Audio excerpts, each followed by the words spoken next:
We have new guests, obviously not I think. I know we have new guests here with us today. We're going to hear about, from our first panel, from Michael Corey and Matt Havish, we're going to talk about food security. And then panel 2, we'll talk about housing, specifically affordable housing. Before we jump right into our panels, though, I do want to go over, we talk a lot about equity in this conversation. And so I have a very simple illustration. Those of you that know me, my board members, others have seen this illustration a number of times, but it is one of the simplest ways to really have that view of what we talk about when we talk about equity. And so I want to quickly just go over that, and then we will move right into our panelists. Hannah, are you going to bring that slide up, or am I bringing it up? Please say it's you, not me. I will bring it up in just one moment. Okay. I need help if I have to bring it up.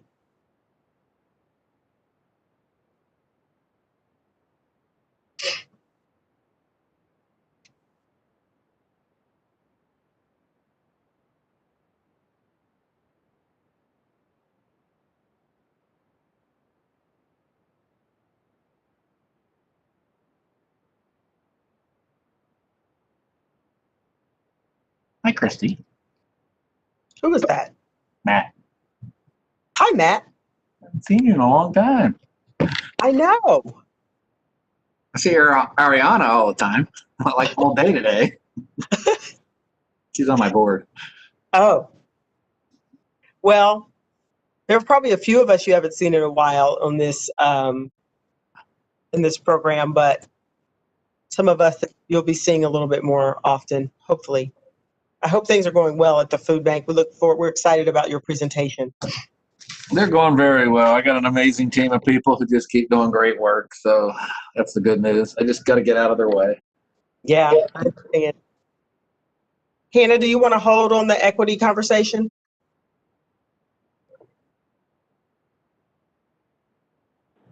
No, I'm sorry. I was trying to, again, I have it up. I just saw Commissioner O'Grady join us as well, so he's on the call. Oh, Commissioner O'Grady, welcome. Hello. Hello, Administrator Wilson. Hello, how are you, Christy? I'm great. Good. Commissioner O'Grady, you were not with us when we met last week. Would you like to say a few words to the Recovery and Resiliency Advisory Committee? If so, the floor is yours. Well, hello, everybody. Glad to be here. Trying to mute my phone here since I'm getting blown up right now. It is good to be a part of this group. Looking forward to the conversation and looking forward to being a part of helping this economy recover. We had a lot going for us before the pandemic started here in Central Ohio, and we have a lot to look forward to. But in the meantime, we've been spending a lot of time in Franklin County helping folks to make it through, helping folks to recover, and helping folks to deal with all that has been thrown at them over the last 8 or 9 months. And so now we're looking forward to helping folks deal with the winter, the coming winter, helping folks deal with the impending holidays, and then helping folks looking forward to 2021 and all that it brings, including hopefully turning the corner on this virus and getting our lives back to where we need to be. So thank you, everybody, for agreeing to be a part of this, and looking forward to some good work. Thanks. Thank you. Thank you, Commissioner. Hannah, are we ready with the slide, or do you want to move forward with the panel? Let's go forward with the panel because it is not letting me share. So let me troubleshoot, and we'll come back to it. Okay, great. Sure. Thank you. As I've already done introductions, we want to turn it over to our panelists, Michael Corey and Matt Havish. Michael Corey is the Executive Director of the Franklin County Human Service Chamber. It's a chamber of, organization of human service organizations. We're well over 100 members now. Michael has been in this role for I think just about 3 years. I think you started in your role just before I started here at YWCA Columbus, and he's doing a fabulous job. He does all things advocacy for human services, but also, helps us think creatively. It does some blue sky thinking with us. I say us because we are a member of the chamber, as we think about service delivery in this community. Matt Havish is no stranger to anyone on this call. Matt serves as the president and CEO of the Mid-Ohio Food Collective. They've changed their name, and I have to say it 3 times to make sure I get it right every time. Matt has done a number of things in this community. He's run another nonprofit organization, St. Stephen's in particular, been at the food bank for quite some time. And of course, many of you know, at one point served as a member of Columbus City Council and as council president in the early 2000s. Welcome, Michael, and welcome, Matt. And we will turn the floor over to you to talk about food security.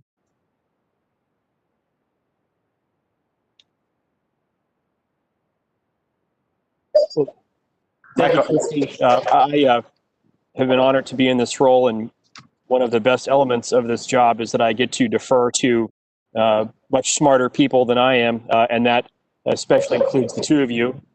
So I'll start by deferring to Matt to get us started here with these presentations.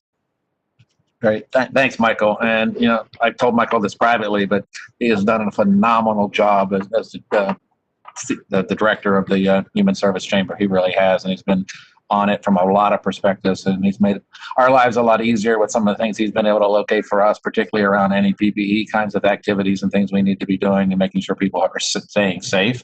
So it's become a big part of our work. So thank you, Michael. As we begin, I'm going to give you an overview of numbers. I was going to do this in slides, but I hate doing slide presentations. So I'm just going to talk through some of this just to give you a sense of what happened. For us, this all began March 1st. As the governor was talking about and debating with some of the people on this call about closing down the Arnold, we pulled our disaster plan together that we have. Food banks do a lot of disaster work, but it's usually what you see going on in California with fires and hurricanes and those kinds of events. And we are usually in a supportive role to another food bank, but we do have a disaster plan. We immediately pulled it out. We got way ahead of a lot of the other food banks in the country, thanks to a lot of support from people here locally. And we normally, up until that point, from July to March, we had ordered like 50 truckloads of food. As of, in March and April, we ended up well over 130 truckloads of food and other products. We were looking for, like everybody else, for toilet paper. We managed to secure some. It had Spanish labeling on it, but we figured everybody knew what to do with it. It wasn't going to be a challenge. But we really started to step up. Our distribution, it goes up and down by month, but on average, it's up 26% from last year. So we're continuing to see those numbers. Our fresh food, even with all of this going on and the no-touch rules and all the safety rules that we've put in place, we've had to abandon our choice shopping models and inside of our big pantries, including ours here at the food bank in Grove City, and have gone to a no-touch model and literally put it in the trunk of the car. We quickly developed a software app that tied into our pantry track data system that allowed people to register for that. Now they can register ahead of time, but at that time it gave us a no-touch strategy, even when we needed electronic signatures for handing out some of the government foods. All of those things quickly got put into place, and we're still running 19% higher on our fresh food distribution, which normally would be a produce market where somebody could come pick their own foods. We've had to adapt that and pre-pack things. The amazing help we got from the very early stages with the governor was around having the National Guard deployed to us. When we started talking to the 12 food banks in Ohio in March, everybody says, let's ask. And they went around, did a round robin, and everybody said, well, how many do you need? And people were saying 5, 10, 15. I said, I need 100. And I got 100. And we had 100 soldiers, men and women, who have been a phenomenal asset to us. They keep extending their deployment. We're down to about 50 now, but through August, we had 100. And they're scheduled to leave in mid-December unless the governor and the feds extend that beyond. We've now begun a strategy because we had to give up all of our volunteers. We have 13,000 volunteers that show up in any given year and put in about 71,000 hours of time. And, we think first about the seniors who have to stay home, but more than 50% of our volunteers are corporate volunteer groups, and they were all being, told to stay home. So we quickly used the Guard. Most recently, with some of the great help we've gotten from both the city and the county and the CARES Act money, we've hired a number of people to come in and be temporary workers with us. I imagine some of those are going to become full-time workers as we continue to explore what that looks like. And we've got some volunteers coming back. The Guards folks, they immediately packed 27,000 emergency boxes in the first couple of weeks they were here with that food, so that we could distribute that at where we needed it, thinking our agencies were going to close. We've had an amazingly strong resiliency, and 95% of our agencies have stayed open. I can contrast that with you with Las Vegas, where 83% of their agencies closed. So our partners stayed open. We taught them a lot about safe handling as we were learning it. We were learning with the Guard how to do all of that. We run distributions in some of our outlying counties. I don't know whether everybody in this call knows, but we have a 20-county service area, and I'll talk a little bit about the breakout of that in a minute and how that's shifted throughout of this. But they've done deliveries in rural counties to senior centers where the senior centers closed. They've been doing distributions in Marion and Marysville with us. They started out helping us do all the meal delivery that we were doing in downtown Columbus. One of the things we got asked to do real quickly with the shelter board, as they were having to deconcentrate the shelters and set up quarantine sites and COVID sites, et cetera, with the YMCA in particular, we started cooking. We took our staff that was cooking meals at the Reeve Avenue Center when it shut down. There's a lot of after-school meal programs, and said, okay, we'll keep you all employed. Start cooking meals to take to the homeless, and as we were identifying where those locations were. And we're continuing to do that. We've done that since the beginning of COVID, and we will continue that on into 21 now as those sites. Because one of the things that happened was Faith Mission has done a wonderful job with their community kitchen downtown, of feeding people that were living in the single residencies, in the Y. And because of COVID, they had to shut that down to external folks.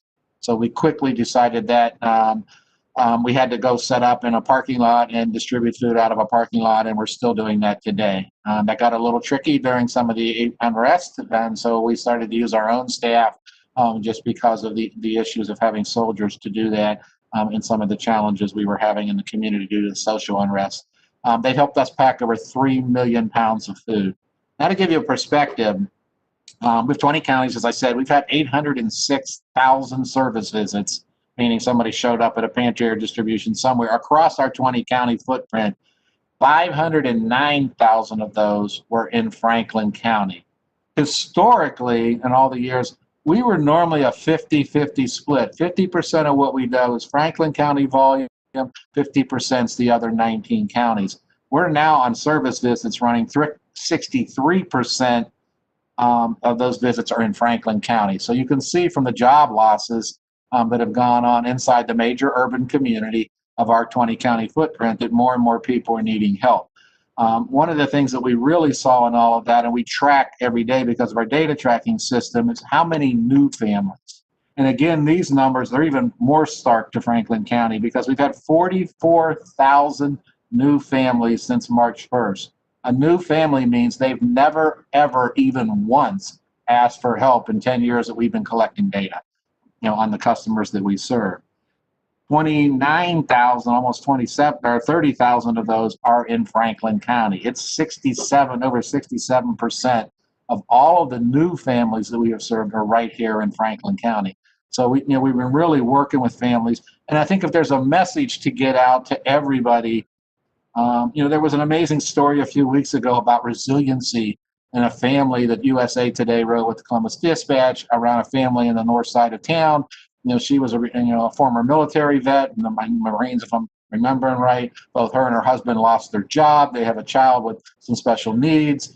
The only discouraging piece, and they were trying everything. I mean, when you read that article, they're buying the supplies, they're doing detailing of cars to make some money. They were doing all these things to survive and have income. But one of the things she did was she prioritized food first. And her spend, when she got the $1,200 check, those kind of things. She didn't qualify for SNAP. She didn't qualify, for some of the $600 kinds of things. So, but the concern that I have, because from the very beginning, we said, if you need food, come get it.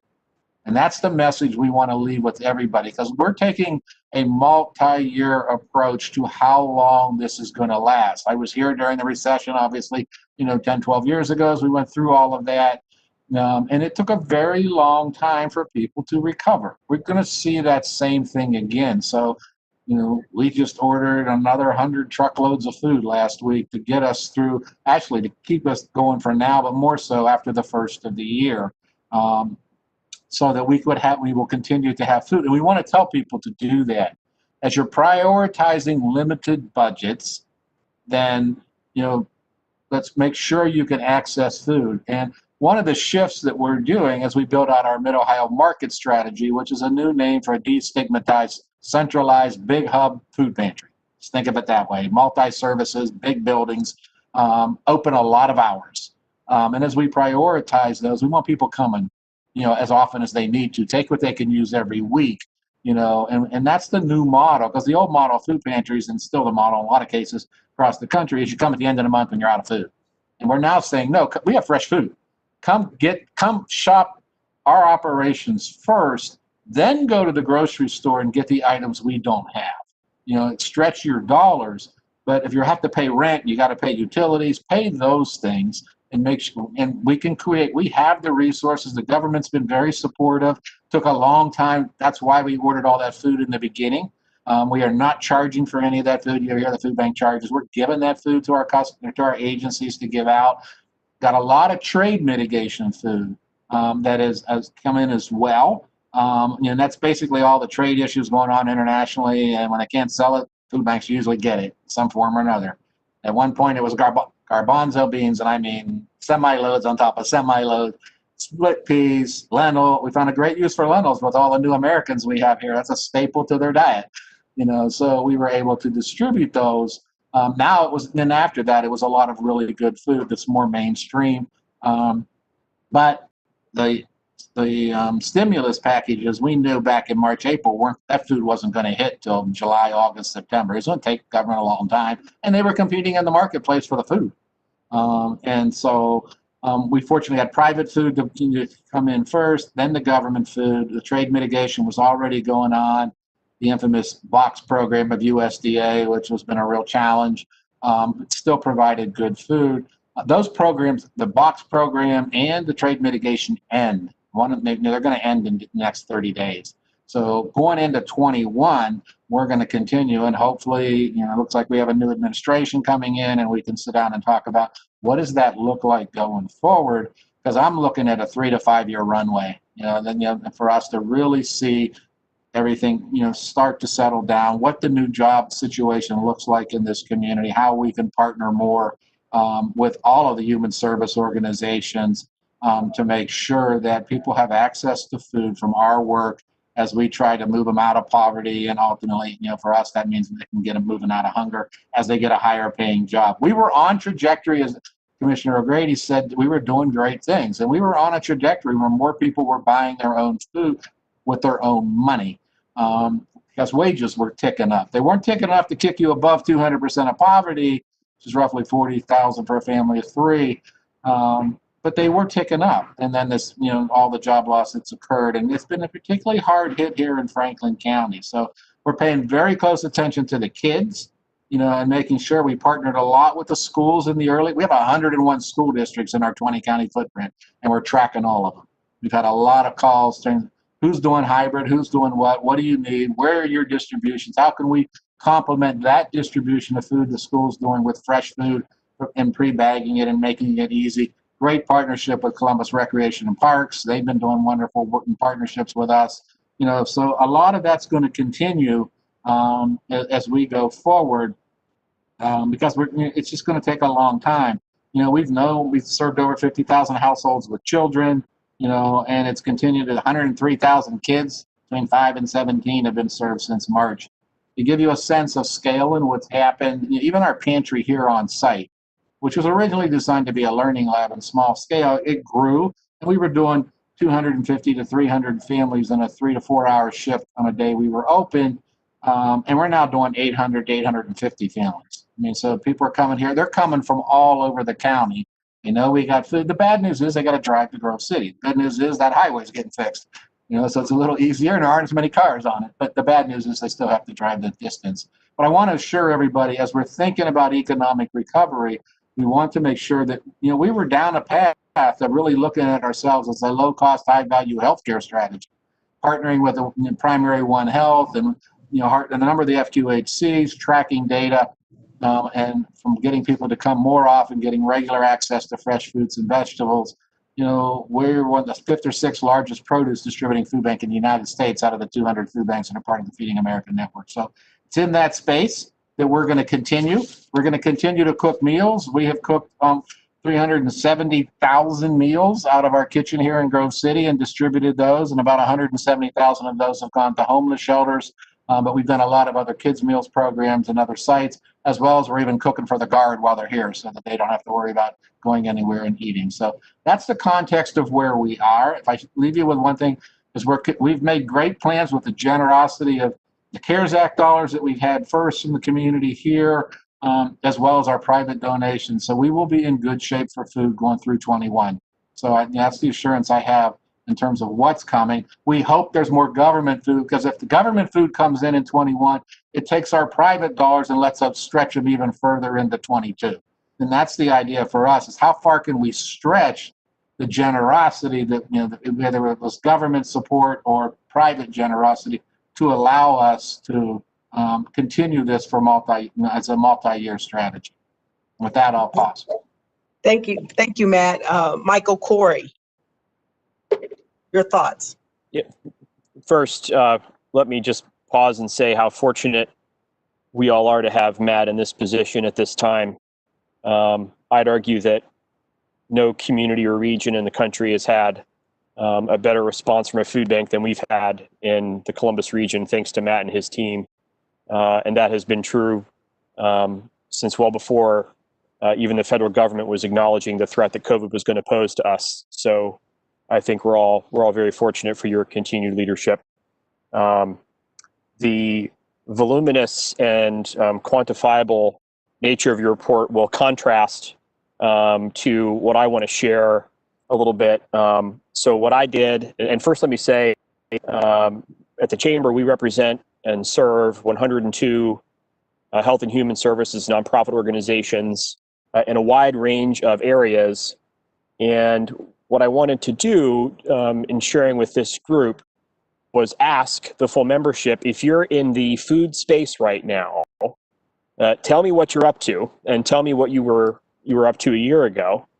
And that's obviously not a scientific and data concrete way of approaching things, but I thought it would be an interesting way of sharing this with you. I got about 25 responses, some from agencies that have been in the food space for a long time, like Life Care Alliance, and about a third that hadn't been in the food space before March of 2020. And what I wanted to share with that was to demonstrate the resiliency and the responsiveness of the nonprofit sector to help the community.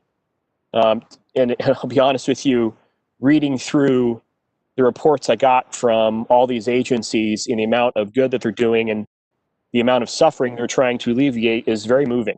And I'm just very grateful to so many of you on this call, on this committee that are doing that work, and all of you that are going to be contributing to the report and share with the committee so you have it in front of you. But a few general takeaways. The amount of food being distributed, and I'm sure that almost all of it, if not all of it, is originating with the food bank's work. The needs have risen considerably, and the amount of food being distributed, the number of individuals and families being served have risen considerably. And that is true of both the agencies in the food space for the first time and those agencies that have been in the food space for a long time. Second, I wanted to give you a few anecdotal numbers to demonstrate that. At Muslim Family Services, for example, prior to COVID, they were serving about 200 people per week. Right now, they're serving about 350 people per week. In 2021, they're bracing to serve about 425 people per week. One little sliver of an example of the uptick and how that's expected to sustain and increase into next year. At Community Refugee Immigration Services, they had no food services prior to this crisis. From August to October alone, they've delivered over 1,000 boxes of meals to people, and they expect that going into next year, they'll be delivering 150 boxes per month to people in need.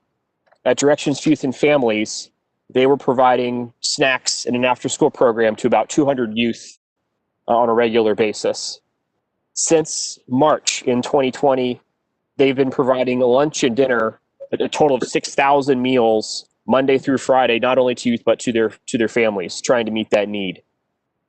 At Lutheran Social Services, their services are up 14% just in getting food out the door from last year to this year, with a sharp increase in first-time households seeking their help. At Bishop Griffin Resource Center on the East Side, their service of the number of people has almost doubled one year to the next. And at Life Care Alliance, they have a number of programs in the food space. Obviously, they have a pantry available just for those with cancer and their families. Last year, they served about 1,000 families. Since March, they've served over 1,500. And through Meals on Wheels, they've gone from delivering 15,000 meals per week to 25,000 meals per week to 6,000 people. There are many, many more data points to share and anecdotes to share from all these agencies, but I wanted to give you that collective sense that the breadth of the sector is trying to step up and get food out the door, and they're able to do so in large part, again, because of the work that Matt and his team are doing. I wanted to take a step back, too, and talk about the strain on a lot of these organizations from a business perspective, and give you some data there. So the week before the election, which feels like a year ago, Governor DeWine reached out to us and wanted to meet with our membership. So to assist with that convening, we sent out a very pedestrian survey to our 102 agencies and said, tell us how much money you have not realized in revenue due to COVID since March, and tell us how much money you've had to spend due to COVID since March. We heard from 62 of our agencies, and over $61 million in revenues have been lost or not realized, and over $21 million in revenues have been created due to COVID since March. That's an enormous figure, and certainly not representative of the whole. And I share that to underscore the enormity of the business challenge that this is placing on the sector.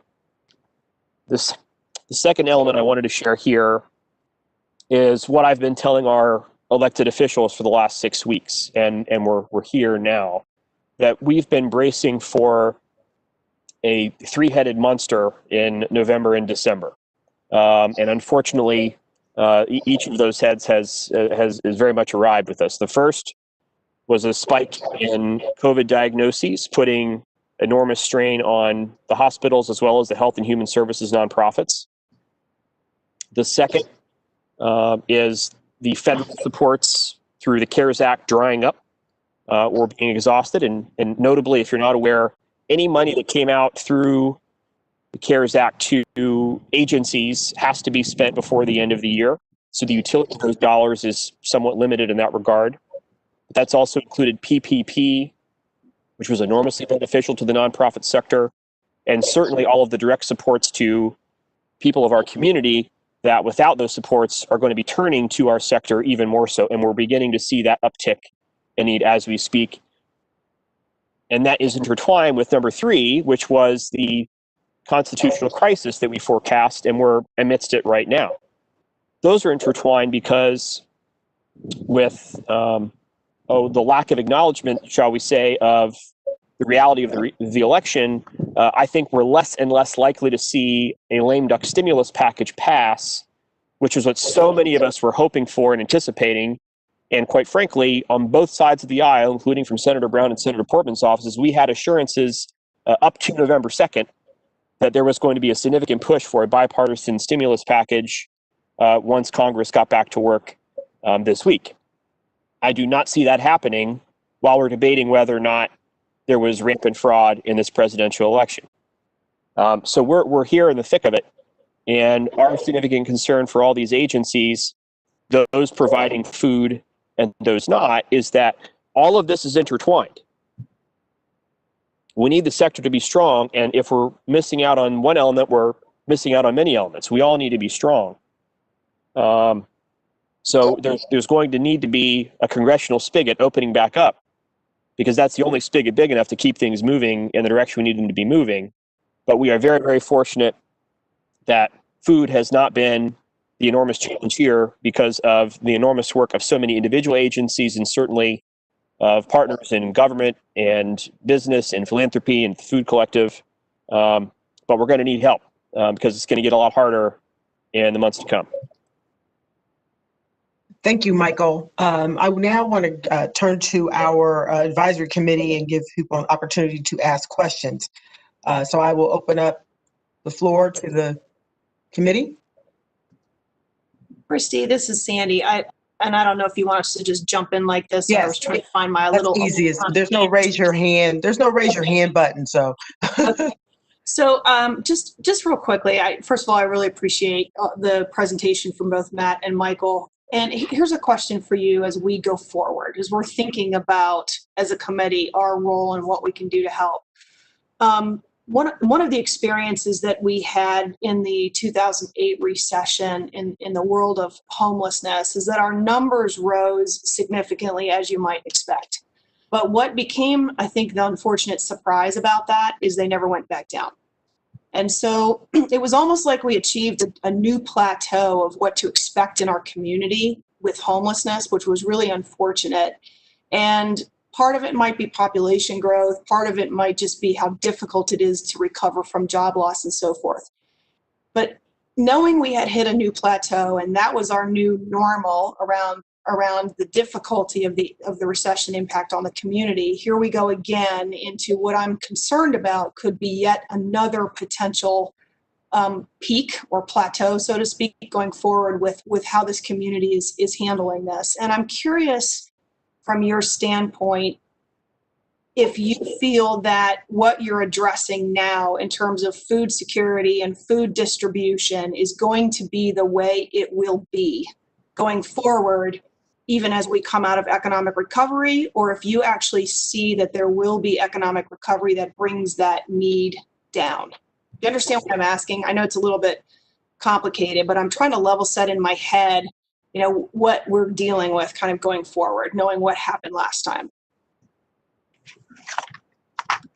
I'll take a stab at some of that. And just my sense is one of the things that's happened with this, the federal ruling was that we've kicked the can down the road to January on the eviction process into the middle of the winter, which is not bode really well. So I'm assuming that's going to get kicked the can further, which puts a big pressure on the landlords at that point in time to pay their mortgages if they don't have income coming in. So I think you could see more unrest there. What's going to happen to all the restaurants, as we all we don't get to enjoy these kind of days and it turns cold and all that outdoor eating goes away. So I think the restaurant industry is going to be one that we're going to have to keep. That's a lot of people getting employed. I think the thing to keep in mind and I heard Jeff Beal right the other day, we're building X number of housing units, affordable housing units, but we're really short 50,000. So there's a serious, and as the market gets tighter and tighter, that just drives rents up, which is the number one issue. I think, from my stabilizing family strategy, do you have a safe place for the family to live that's clean and affordable? So that's where you start. So for me, those are all big issues. They were big issues pre-COVID. COVID's just made it worse. And we're going to have to be very mindful. I forget the statistics, something like 43% of America pre-COVID was making $15 an hour or less.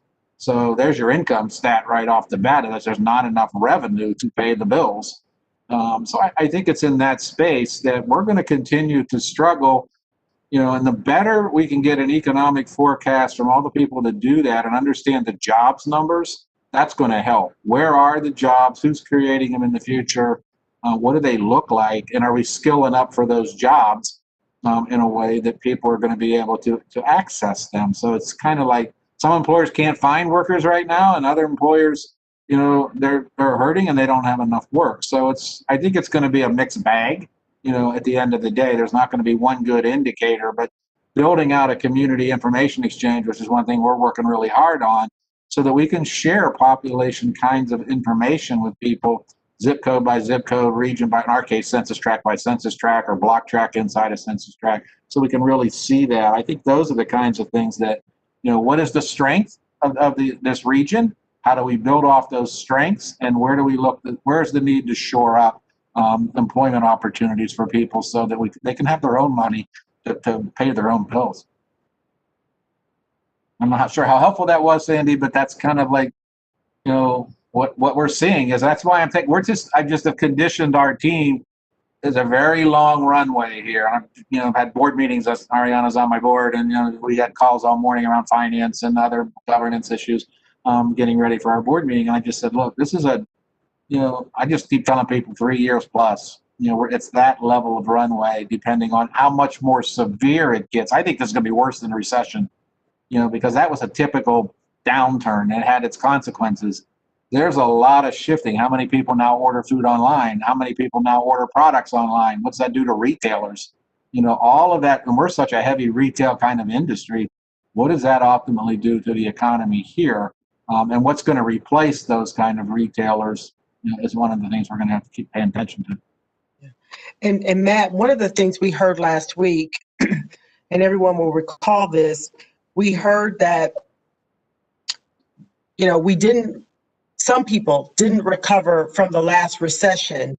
Therefore, as we think about our work, we have to almost go back to that recession and where people were, not start, where we are today or where we were just pre-COVID, because some people, Black and brown people in particular, they didn't recover well from the last recession. And so the one question, I just wanted to ask this quickly, do you have the demographics on those that are getting food? I know you mentioned, zip code and census tract data, but do you also have the other demographics, race and ethnicity? We do not right now, because the current model is that when a person comes in to get food, their data is put in by a social service agency, and they're not asking complete demographic questions. There's a lot of uncomfortableness when you got a volunteer being your intake system. We don't ask income because we're not allowed per some of our federal rules. The nice thing is what we've done, and it'll be available. Our new name of Pantry Track, which is our data collection, is now Fresh Track. And as Fresh Track gets moved out into the system, it's put it in your hands of the person to put their own data into that. It's building your LinkedIn profile. And you get that little bar that tells you how much yours is complete. Mm-hmm. They're going to be able to self-populate that themselves. To give you an example, we partnered, we do this all over Ohio with our system, and Cleveland was registered, and they have a weekly giveaway at one of their Muni centers up there, the lots. And they registered with our new system 3,000 people. So as people build that out themselves versus if you try to register 3,000 people to Pantry, it'd take you a long, long time. And so the idea for us is we are going to build that into the future of the database. That'll be in the information exchange. And the faster we get that implemented, and we encourage people to self-report. If they don't have to fill it out, but if they do, the more we get it, the more we're going to have that. Like we've been asking, who's your healthcare provider? If you're on Medicaid. So we learn all of that as we build these partnerships. So I'm excited about where we're going. Mm-hmm. Unfortunately, we don't have good demographic data because volunteers are real uncomfortable asking questions, even though the system will collect it. Okay, thank you. And to add to that a little bit, we have some agencies that did share their demographic data with us. I can't speak to the consistency across the questions that are posed by individual agencies about it, but I'll pull that into the report that I prepare for the committee as well, so you can see it for at least some of the agencies that shared that. To the broader question that Sandy posed, one of the things that is beneficial as we move into the next administration is that we can go from playing defense when it comes to food programs to offense. We've spent much of the last 4 years saying, please no, don't cut food stamps, don't make it harder to access food, don't make it harder to access government services on a range of fronts. And we've had great bipartisan support from our congressional delegation in defense of those programs. One of the things that we know to a certainty with the Biden administration and a new series of cabinet leaders is that we'll be able to expand programs like this and not have to play so much defense. So that'll be to our benefit. The other element to all of this is the scientific cavalry is coming when it comes to the coronavirus. It's just going to be a matter of time and efficacy and logistics and distribution and embracing. And as the public health element of all of this gets better, the economic one will too. But as Matt said, there are just so many unknowns and so many moving parts that history is no longer going to be a reliable indicator of how we come out of this recession, because so many elements are going to shift underneath our feet and we won't know about it until a year from now. We're also not accounting for educational loss and the consequences we might have there on health and economic outcomes too. So there are so many unknown factors right now. But as Dr. Acton told the chamber membership a couple weeks ago, we just have to get through winter, and we'll know a heck of a lot more then. And the scientific cavalry will be there, and we'll hopefully be moving forward on a number of fronts again on offense at that point. Thank you. Other questions from the advisory committee? I have a question. So you guys did a great job kind of detailing the increase in requests for services from our community to access food. And my question is, how have you been able to meet all of the need that you've had? And how do you believe that there are people who are unaware of the services available? So do you have an idea of those who might need the service that have not taken advantage of the service? So as we kind of are coming into this three-headed monster and knowing that there's a potential for increase just by nature of the situation that we're in, you know, are there folks who needed the help previously who either didn't know about it or where to get it, or for whatever reason it wasn't there or available to them? I think the answer to that is yes, in the sense that our numbers are going back up. The people that, when you got 40,000 people, or now I just looked at the new numbers in Franklin County, we've crossed over the 30,000 family mark that have never asked for help before. Learning how to get help. And being able and getting over the stigma of walking into a food pantry. That is hard. Hence why we're rebranding Mid-Ohio Markets, trying to give them a grocery store feel post-COVID, so people feel welcome. So I think there's an issue. That story I told about what was in the dispatch was concerning to me, because the last thing she should have been prioritizing her spend on was food. Because the other issues, when you don't pay your utility bills, you're going to have a reckoning at some point. You don't pay your rent, you're going to get evicted, that kind of thing. So really encouraging people. We have, to answer the first part of your question, to my knowledge, we have not run out of food anywhere. We have a stocked warehouse. We have a second warehouse that we've rented to continue to fill it up. And we have regular shipments of produce coming and that's getting out to people. So the food is at our locations. Now, whether people are taking advantage of that and understand, because we go up to now 230% of poverty. One of the challenges in all this is that doesn't mean much to most of you, because you don't live in the world that I live in, and I can equate that to dollars per month or per year on salaries. But if SNAP stops at 130%, the greatest thing we could do with SNAP is put it on the sliding scale that daycare has and get it up so that it works right along with the employer, that you don't have somebody saying, I can't work more hours, I can't take, because a little bit more money in a paycheck is going to mean I fall off a benefit cliff somewhere, and it's a big cliff. So we're the private sector is the only food above 130%, except for WIC, which is the Women and Children Program at 185, but the vast majority of people that need food. But we're now still eligible to go up to 230%. We can serve people beyond that if they need them. We can't use certain foods. Government food's got a cap. All my private sector food does not. If they deem their food insecure, we can do what we need to do. So I just wanted to assure people we have food. We bought a lot of it because of the generosity of the community and the support of all the elected officials who gave us CARES Act money from this community. That's what's enabled us to get it. And we're way ahead. We just did a thing that I talked to 12 of my biggest food banks around the country, and nobody did what we did, which ordered another 100 truckloads of product. And I said, I'm really worried in 21 what's going to happen, because if this eviction thing happens, all of those things are going to manifest. But Christy's absolutely, this was all going on pre-COVID. The housing crisis exists, the sheltering crisis exists, the food insecurity numbers were high, and the recession from 12 years ago, we went up to about 400,000 people, roughly a third of Franklin County living below 200% of poverty. It shot up with the recession. The unemployment rate shot up. The unemployment rate came down to full employment. The number of people below 200% did not move. It's a little wave. And, I don't even know what it is now, but I mean with COVID, but that's the issue. People were earning more money, but they weren't earning enough to pay all these bills, shop by themselves, go to a grocery store. And as rents climb, that's going to be the number one spend, and that's the thing that we've got to get very aggressive about building affordable housing. As a guy who did zoning work for 14 years on city council, and Christy could attest to, there's some painful nights I had on Monday nights about people fighting over density of apartment complexes and not in my backyard and all those kind of issues.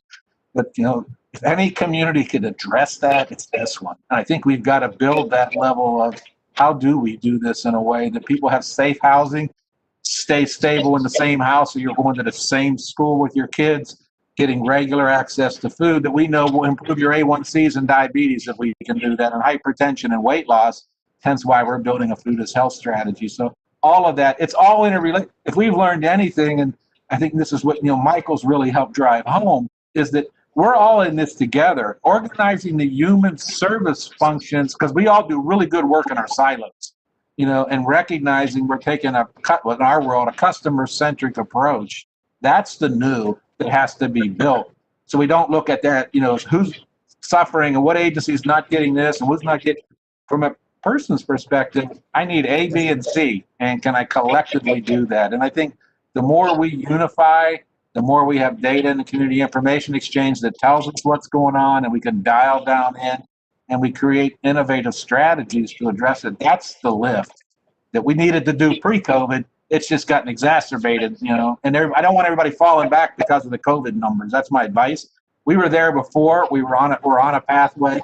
It's just making it more, critical to do it even more now. Yeah.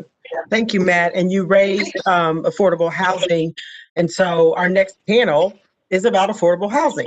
So I think you probably knew that, but we appreciate you and all that you're doing. Michael, everything that you're doing. We certainly look forward to the document that you're going to share with us.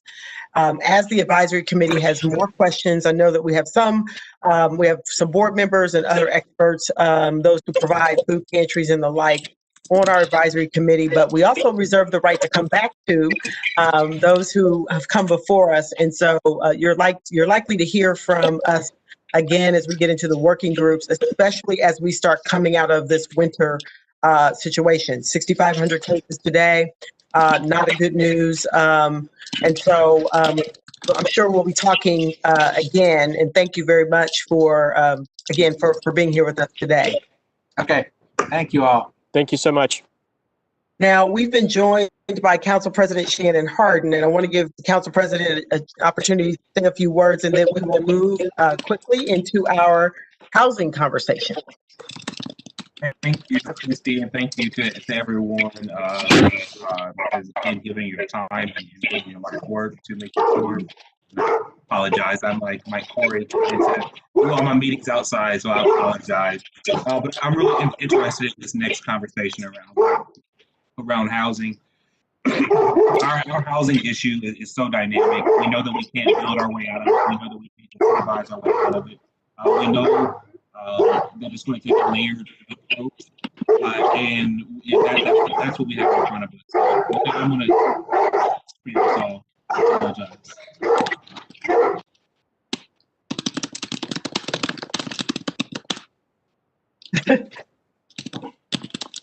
Is he coming back or is he finished? I couldn't tell. It was really hard to hear him, unfortunately. But Yeah, that sounds like a very large dog. yeah. Well, let me introduce the next panel. Carly Booth is the Executive Director of the Affordable Housing Alliance of Central Ohio. And Carly will address us first, and she will give us an overview of affordable housing. And then Steve Gladman is the leader, president, CEO, all things Affordable Housing Trust for Columbus and Franklin County. I know many of you are familiar with Steve's work as well. By the way, Matt has put his email in the chat if someone wants to send some questions. I also recommend sending questions you might have for Matt directly to Hannah, so we can kind of gather them up and send them over to Matt, make it easy for him. And then Jeff Woda, going back to our panel, is with Woda Cooper Companies. They are a developer, including a developer of affordable housing. So welcome to our panel. Each panelist will have about 10 minutes, and then we'll move into a Q&A portion. Carly, we'll turn the floor over to you. Great. Thank you so much, Christy, and thank you all for the opportunity to kind of share what we're seeing and get things kicked off on the housing front. I respect Matt, and I respect, good grief, you're gonna see my nerves really come to life today. But I cannot do a speech like this without a PowerPoint. So I'm working to pull mine up now. And Hannah, if there's any sort of glitch, I'm gonna ask for your help, so. Carly, did you forget my name? I did. I'm sorry. This is a high profile room and I'm trying to keep my cool, man. My mother-in-law always says I'm very forgetful, so. I'm sorry, Mike. I hope you can all see my screen. I want to walk through, I think, at the beginning, just a little bit of the data that we're facing, kind of what we see in Columbus right now, but also a little bit of a historic look back of some of the indicators. So how do we move forward here, Hannah? Is there a start, stop, forward, back button? Thank you. And I think Matt alluded to this earlier, but Columbus and Central Ohio generally was in the midst of a housing crisis long before we had coronavirus. 54,000 of our low and moderate income households here in Franklin County paid more than half of their income towards housing. And we've known that's not sustainable. We knew it wasn't sustainable for the families. And now, as we're seeing during COVID-19, it's not sustainable for us as an economy, as a region. Next slide. I want to, and I'm sorry that we're going to have to do the next slide, but I appreciate the help, Hannah. So one of the things that we know that 54,000 number does is it really conceals a pretty significant racial disparity. So if you look at Black households in the Columbus metropolitan area, 55% of those struggle with housing cost burden compared to 43% of their white peers. Next slide.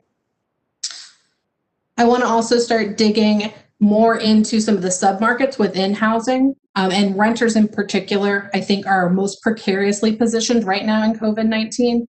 The national indicators are suggesting that Ohio as a whole is going to experience 400,000 evictions by the end of January of 2021. For a little bit of context, we had less than 60,000 last year, which would be about a 700% increase. And for a little bit broader perspective, in 2012, which I think a lot of experts kind of peg as the worst year of the worst housing crisis of most of our lifetimes, we had about 85,000 foreclosures.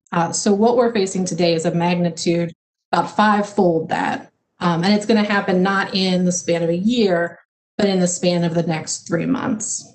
Next slide. And again, like some of the other indicators we're looking at, there's a pretty significant racial disparity in how the crisis is being felt and perceived. One of the stronger data points we're looking at right now is this really nice SNAP survey that the Census Bureau does, kind of an instantaneous pulse on the national trends. How do you feel about your ability to pay rent? This came out of the last round of that. It was just at the end of October, and about 1 in 5 white households didn't think they'd be able to pay November's rent. But if you look at Black and Hispanic households, it's nearly twice that, up to about 40%. Next slide, please. That's not just kind of a perception. That's not just a fear of the future. We're seeing that play out in the actual eviction data that comes through Franklin County as well. So we've collaborated with our friends at Legal Aid to say, of the cases that you're handling, of the people who are walking into the front door of the courthouse, what are your demographics? And we're seeing that Black households make up 47% of the eviction defense clients that they serve. Whereas we know from a population standpoint, there are only about 24% of the Franklin County resident base. Next slide, please. Looking at another slice of the housing industry, and I believe that the next one coming up is going to be on purchases and the home buyer market, those who are looking to transition from rental into home ownership. If you could advance the slide, I'd appreciate it. One of the things that we've found is that housing inventory is down significantly year over year. One of the biggest issues here is that K-shaped recovery, where people who are on the wealthier side definitely had an economic blip, but have certainly rebounded in the last few months. But people who are at the lower income spectrum have not, and they kind of continue this descent. Well, all of those people who are in free fall don't really have the luxury of listing their homes because they don't know where they'll be able to purchase their next one. They might not qualify for financing, and it's really constricting the inventory. That in turn is causing our average sales price to shoot through the roof. That's at about $277,000 now. For reference, for a family to be able to afford a purchase home at the average price right now, they'd need to earn about $80,000 a year. Conversely, someone who is earning minimum wage would have to work about 4 full-time jobs just to be able to afford that average home right now. Next slide. We also know that homeowners, those who've achieved home ownership, are not in the strongest financial position. A little bit steadier than renters, in large part because of that K-shaped recovery, also because we've been a lot more aggressive at the national level with interventions. But we are still seeing really troubling indicators. So right now, about 8% of all mortgages that are held by Ginnie Mae, which is the FHA mortgages, so those low and moderate income working class mortgages, about 8% of those are in a forbearance, meaning that they've had some sort of COVID-19 hardship and they're not able to repay. A little bit off from the 11% we saw during the Great Recession, but as Matt kind of alluded to, we don't really know where the end of this is. So it's hard to say exactly how strong that is. Next slide. Another thing that we always want to be really cognizant of is the ability to self-stabilize. So when we are looking at home ownership, you want to look at the amount of equity that that homeowner has, because that really expands the kind of options they have to be able to kind of creatively get out of trouble. This goes all the way back to the 1930s redlining maps. And if you look at homes in Columbus that were in what was considered best neighborhoods in the 1930s, and I use air quotes very intentionally, non-sarcastically there, because it was really just code for white neighborhoods. That average homeowner or that median homeowner has about $425,000 in equity in their home. If you switch over to the Columbus neighborhoods that had previously been considered hazardous, which was code for Black or mixed race, those homeowners have $100,000 in median equity in their homes. So a very different ability to kind of self-manage a crisis when you're looking at those kinds of different equity streams. Next slide, please. We also want to be looking towards the future and kind of how are we building out for our growth. The Building Industry Association of Central Ohio has advised that we need to be building 14,000 units per year just to meet what our projected 2050 population is. So that's not addressing the current backlog. It's not backfilling any of the inadequacies we currently have in the system. That's just meeting growth demand. Even before COVID, we were nowhere near meeting that target. We were building just slightly over 8,000 of those units, and we know that that has slowed significantly as COVID-19 has put into place social distancing on construction sites. It's skewed what the regulatory and approval processes look like now that those have gone digital, and we are also seeing a lot of price fluctuations in the supply and demand markets. So next slide, please. All told, what that's resulted in is that if you look at the households who are coming into our shelter system, about 66% of those are Black families. And again, we compare that to what we know is about 24% of our underlying population base, and you see huge inequities in the system. And we know, again, as Christy, I think, mentioned earlier, that if we don't deal with these very intentionally and very intersectionally in this crisis, as we saw during the Great Recession, those will continue to kind of propagate and go out of control. Next slide.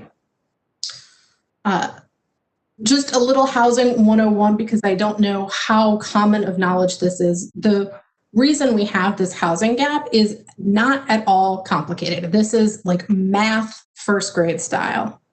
What it costs to build a home, by and large, is not what the average Ohio family can afford. Next slide.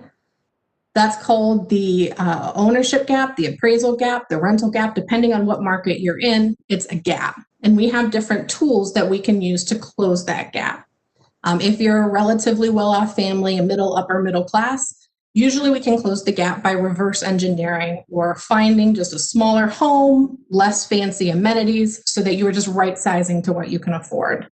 As you go down the income ladder, you have to get more aggressive in your strategies to be able to get people into either home ownership or into rental housing. That could include low-cost debt, either for the purchaser, the tenant, or the construction company. And after that, your options essentially become some iteration of a subsidy. When you're looking at Columbus, we certainly have some version of each of these different stabilizers, but what we don't have is the scale we need to meet demand. So right now, for every 27 families, for every 100 families that need affordable housing, only 27 of them get it. So we are far short of what our goals and needs are. Next slide. So that's scary. That's a lot of data that is very bleak. I'm not going to be able to sugarcoat that, but I will say too that, you know, I'm not a doomsday prepper. I don't have a bunch of beanie weenies in my basement and flashlights. And one of the reasons for that is housing is an incredibly well-proven strategy to recover from major economic downturns. And in fact, it's been the vehicle to get us out of every major recession for probably the last 100 years. Next slide.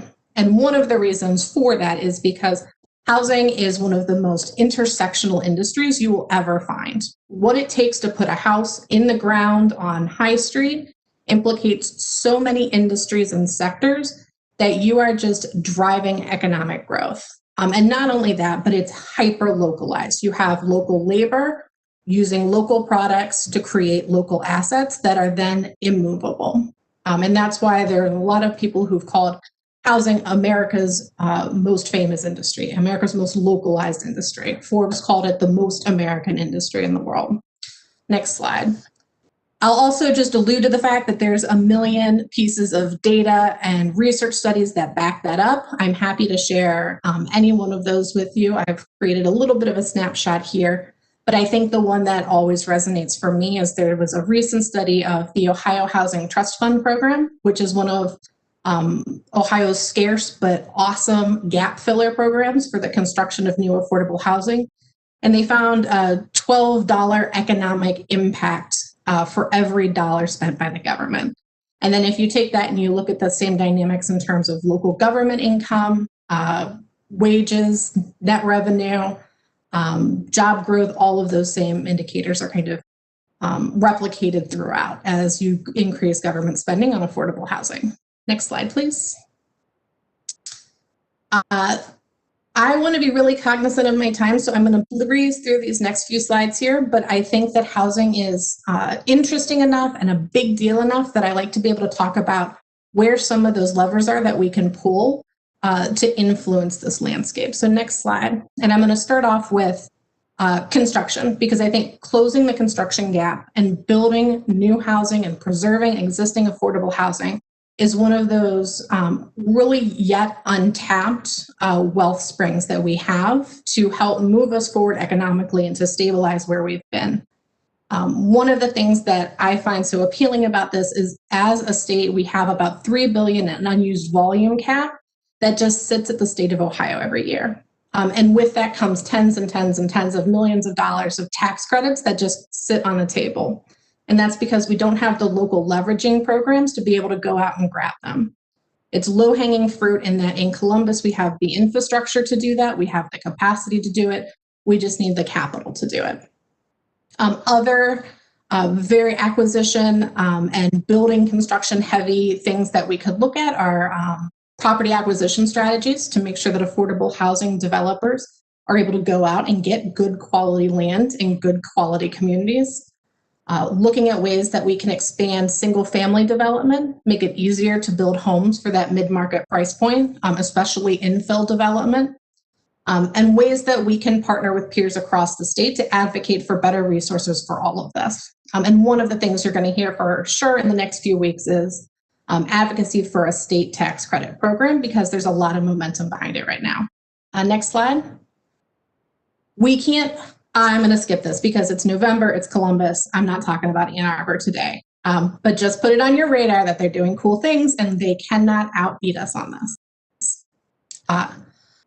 So in addition to the sticks and bricks, it's really important to talk about people and about strengthening the safety net. One of the things among many that Columbus absolutely should be proud of during COVID and in our response to it is standing up the Impact Hope Fund, which was this emergency rent relief eviction prevention fund. And it went from 0 to 60 pretty much overnight, and it's fantastic. But we need to make it permanent.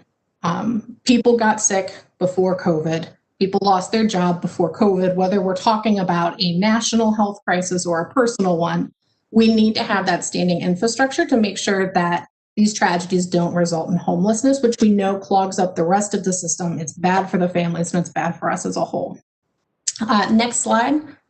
One of the other things I also want to call attention to is where Columbus has already really started to make a name for itself nationally, which is taking very intensive housing supports and pairing them up with economically mobile strategies. So one of these to highlight is called Success Bridge.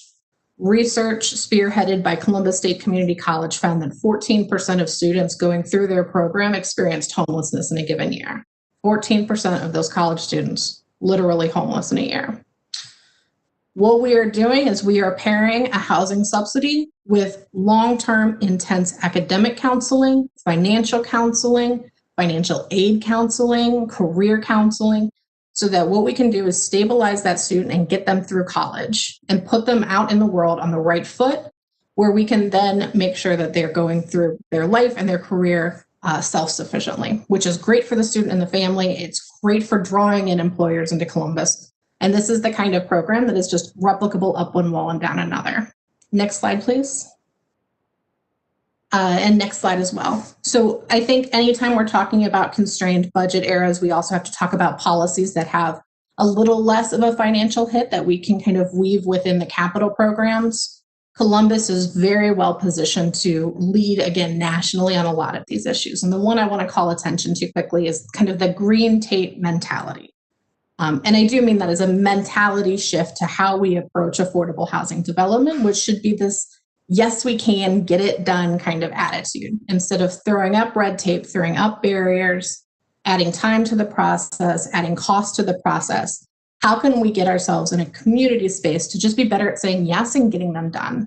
And with that, I think talking about zoning modernization and bringing our 1950 era zoning code up to the speed of where we are as a community today is really inherent in doing that. And there's a lot of other really great policy initiatives we can look at as well, and I'll let you review these after the presentation. Next slide.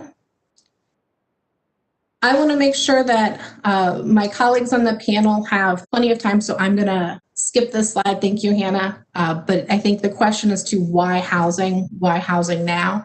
I just want to call attention to the fact that Columbus is so well invested when it comes to housing. We are already a national hub for affordable housing developers, for affordable housing owners, and for affordable housing investors. We've got the service partners, we've got the P3 partnerships. Everybody who you want to have at the table has their HQ already in Columbus. So we're the space to do this. So with that, I'm gonna shush. Thank you so much for the opportunity, and I'm happy to answer any questions. Christy was having some technical issues with her unmute, and I was trying to do it override. So I will just turn it over to Jeff for the next conversation about housing. Thank you, and for the invitation to participate today. I'm Jeff Woda, one of the principals at Woda Cooper Companies. For those of you that aren't familiar with us, we're a vertically integrated, employee-owned housing development company. We are headquartered here in Columbus. We've been in business. This is our 30th year. We design, develop, build, and manage affordable housing. We have over 4,000 units in Ohio and over 13,000 units in our portfolio, which in different states. So one of the first things I wanted to talk about is how has COVID impacted affordable housing. And a lot of what I'm going to talk to you about is operating the housing after it's developed, but also I have some construction details to share with you. And the biggest challenge that we see are the additional steps now required to accomplish almost any task. Due to the precautions we are taking prior to entering units to complete work orders, we always have to make sure that we use good standards as far as PPP. Initially, we were very hampered by the lack of availability for our staff of safety and cleaning products. And as time has gone on, safety products have become more available, but now construction products that we need are much harder to find in a timely fashion. The COVID restrictions have really limited management's ability to perform routine maintenance in units.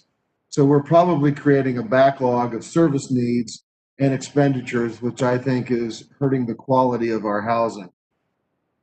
A lot of our families are in the workforce that have part-time and service jobs, which have been highly impacted.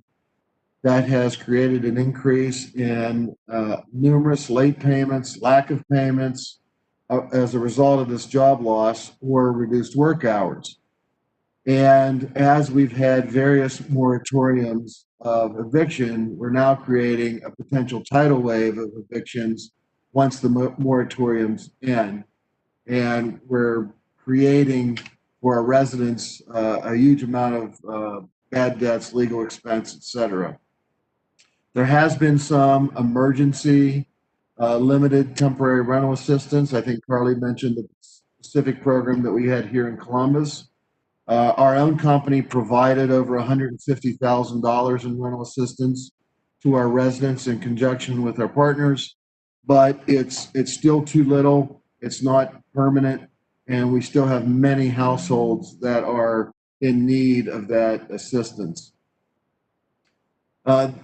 Another big issue that you probably don't think about when you think about affordable housing is the requirements on an operator or a management company. We just don't simply take the word of a household that the income qualify. We have a very stringent process that we go through to certify that those residents meet the income limits. So, as you can imagine, in the midst of a pandemic, we exchange documentation with residents to show that they have met the income limits, and the normal flow of the required verification paperwork has been greatly inhibited because of the scare of passing COVID from management to residents. Our availability of maintenance vendors has been reduced substantially in these COVID times, which means it now takes us longer to turn a vacant unit into an occupied unit with a huge backlog and a huge waiting list for residents. So that's been very challenging. How can we get the units up and ready when we don't have near the maintenance staff, we don't have the third-party vendors available that we did pre-COVID? We have 4 housing developments under construction in the Columbus market, and one's on the far east, one's on the far west, and everywhere in between. And our construction division is experiencing great interruptions in their workforce. If a particular subcontracting crew, if someone gets COVID, that means typically then that entire crew quarantines because they've been working together. And we just kind of did a look back to get ready for this presentation. And every project we have had has had about a 2-week issue every 2 months. So about a week a month, we're averaging in a delay due to COVID. Most times this affects the critical path. As you know, if you have a certain subcontractor that's relying on the next subcontractor, we take a week out a month, then everything gets delayed exponentially, lengthening projects and compounding delays due to late adjustments of schedules. Construction materials are being delayed, and delays are often not predictable and are not identified in time to find alternate solutions while keeping schedules on track. We how can you predict that a member of the HVAC crew is going to get COVID when they've just started their work, then the whole team goes. Again, it's just been impossible to predict who and what is going to interrupt our flow of work. Materials that we have found that have been very difficult to get during this: insulation, drywall, hardware, light fixtures, windows, lumber, and the most difficult of all has been appliances. And I'll talk a little bit more about appliances later on. So those are some big picture issues that COVID has kind of interrupted our flow of work overall. And then I tried to look at what has COVID, how has it impacted us specifically in Columbus and Franklin County? And again, as Carly said, the response by the city with some provisions for temporary rental assistance have been great, but it's not sufficient. As she noted, it's temporary, it's not permanent in nature, but it has been a help. So we're very fortunate to have the city do that, and we're thankful for that, as is many of our residents. Columbus residents are at a heightened precautionary level in compliance with regulation level than our rural projects, with a higher infection rate is here in the more populated area.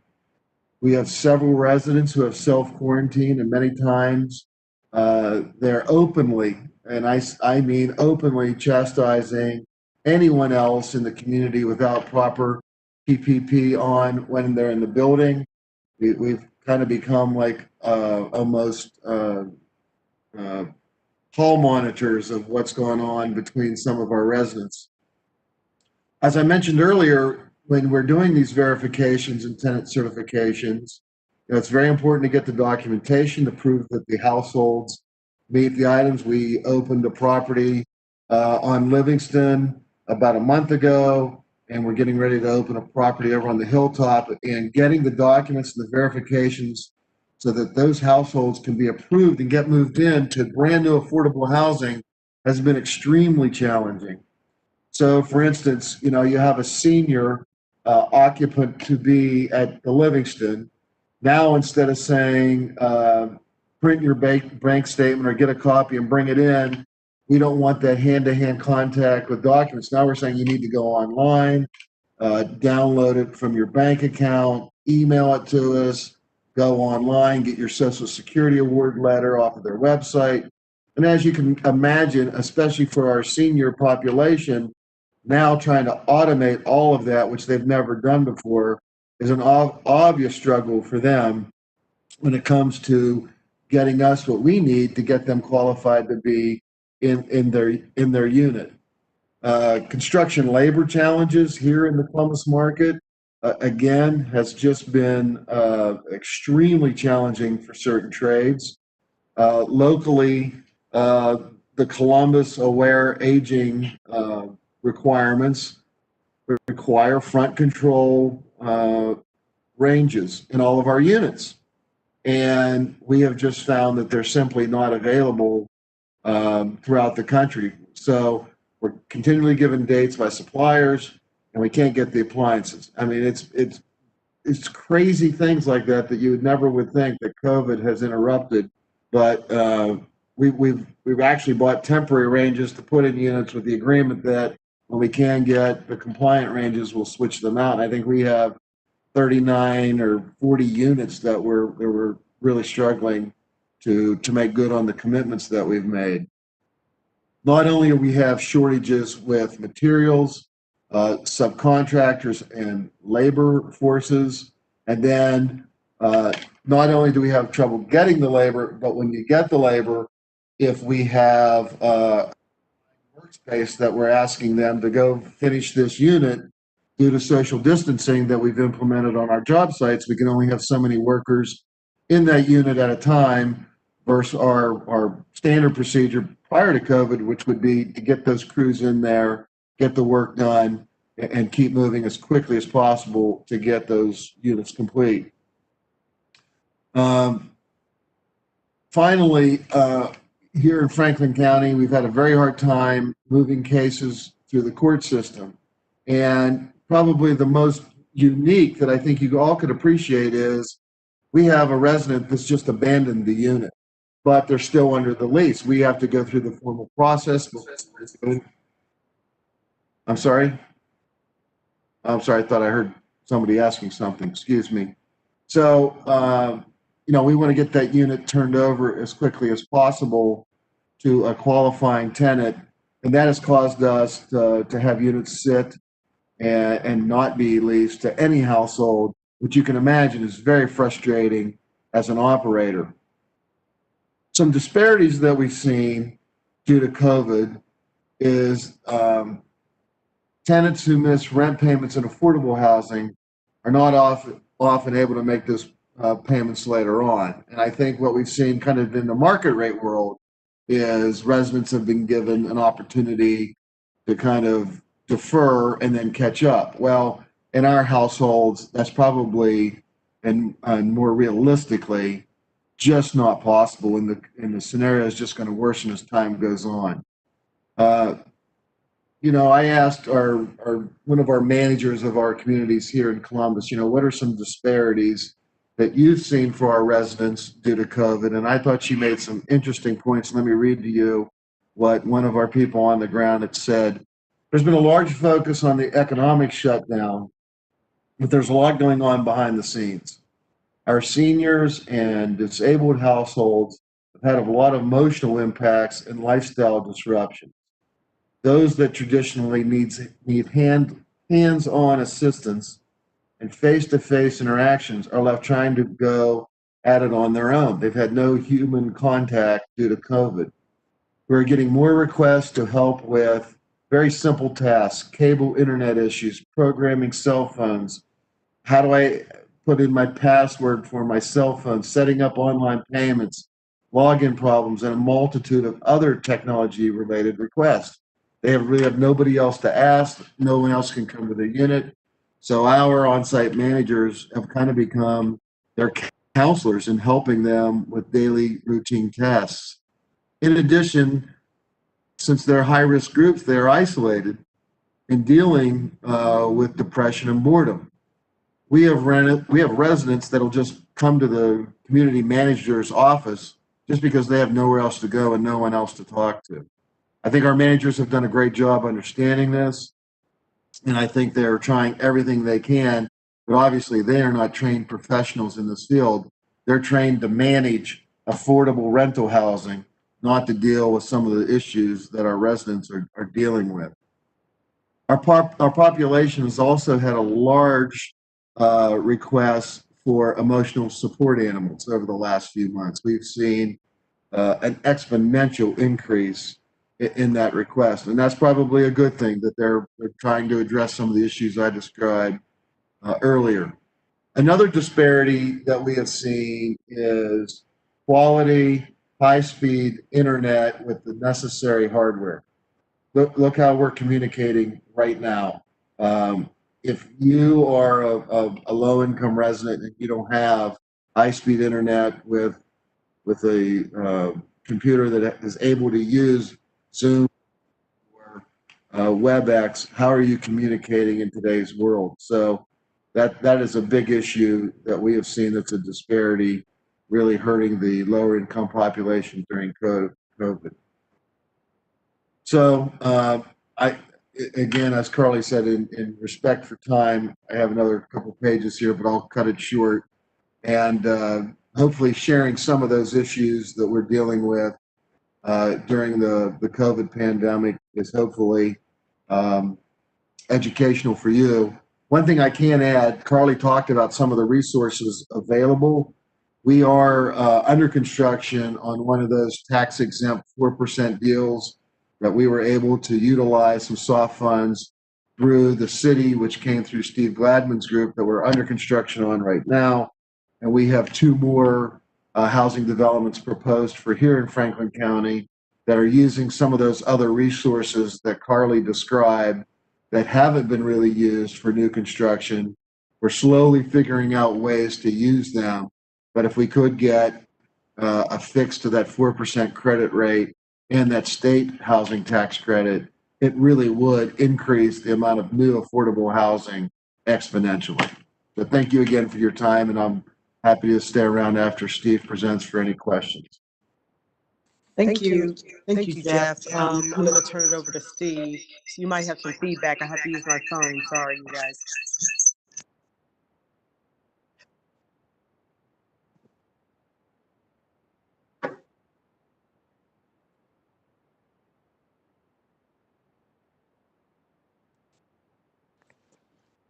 Steve Gladman.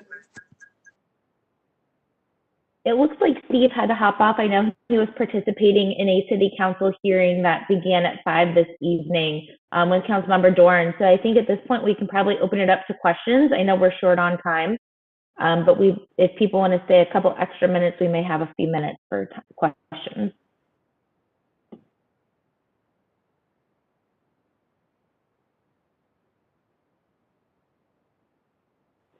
Not so much a question if I raise my hand. I think more of just a statement and the stuff. It's been fascinating to hear, like Shannon was talking about before, just hearing about the affordable housing issue, the housing issues in general.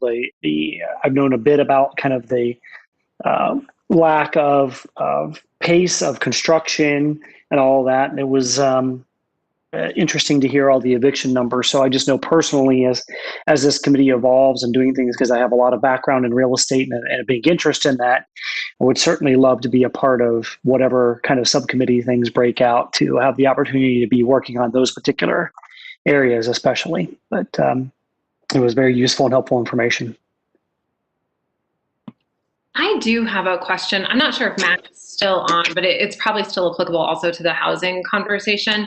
In addition to my day job at Gebben, I'm on the Women's Fund Board and the Columbus Women's Commission. And I'm curious about, both from a food standpoint and a housing standpoint, we've heard a lot about how COVID has been the she session and how it's disproportionately impacting women, especially women of color. And I was wondering if we could talk a little bit about either the food insecurity and or the housing piece through a gender lens, and how specifically women are being impacted in our community. So I can't speak to the food security perspective, but for housing, we are seeing that same trend. And I think one of the things that backs into that data is the job loss and underemployment statistics. They're more likely to be affected by wait staff, retail staff, early in careers, careers that have been interrupted due to childbirth and to family responsibilities. So a lot of the things that we would see in the unemployment numbers are just being replicated then and kind of carried down and passed through to the housing numbers. I would also say too that even before COVID-19, one of Matthew Desmond's favorite quotes, I'm going to try not to murder it too much, but the way that incarceration is the plague of the Black population, the Black male population, evictions really unduly and unfairly target Black women. And again, you're seeing that replicated COVID-19 as well. Yeah, and Heather, Christy, I would add, obviously the housing data, we have a lot more demographic data, but I think because Matt doesn't have the demographic data at this point with the tracking system he uses, he won't have that as of yet, Yeah. Thank you. Other questions? Well, thank you to our panelists. Thank you, Jeff. Thank you, Carly. Steve, we'll catch him up and bring him in another segment or another time. Certainly thank you to Matt and to Michael Corey as well. As I said before, this won't be the last time we discuss these issues. We will definitely be breaking out, as you know, the way the schedule works, we'll break out into smaller groups to take deeper dives into these issues. So we, as we said earlier, we like to reserve the right to bring panelists back along with the experts and those that are doing the work that are on the advisory committee. So we will have many more opportunities to discuss these issues. And Carly, if you wouldn't mind, if you would share your PowerPoint with Hannah, that would be great, so that we could all have it, so that we can refer back to it when we get to that point in our work. We would appreciate it. And obviously, I know you'll be updating those numbers because I think we're all going to see, we may see some things change after the first of the year. as we get into our working group. So thank you so much. And for all of our members today, thank you for being with us, and thank you for struggling through some of the technology difficulties. I don't know what happened, but this is the world we live in. And so we will be together, I believe it is on November 18th, where we are scheduled to discuss small business. And then we have a panel that is coming before us, but we also have a number of small business leaders, both from the Chamber of Commerce, entrepreneurs, Stephanie Hightower, who is funding a number of small business initiatives. So we will have a robust conversation. That's the only panel we will have next week. But yet we have several people on the advisory committee that do this work, and then we will obviously hear from our panel. So I look forward to seeing everyone next week. Thank you for your time, and enjoy this 80-degree weather out there. Thanks, Christy. Thank you. Thank See you all later. Take care. Bye-bye. See ya.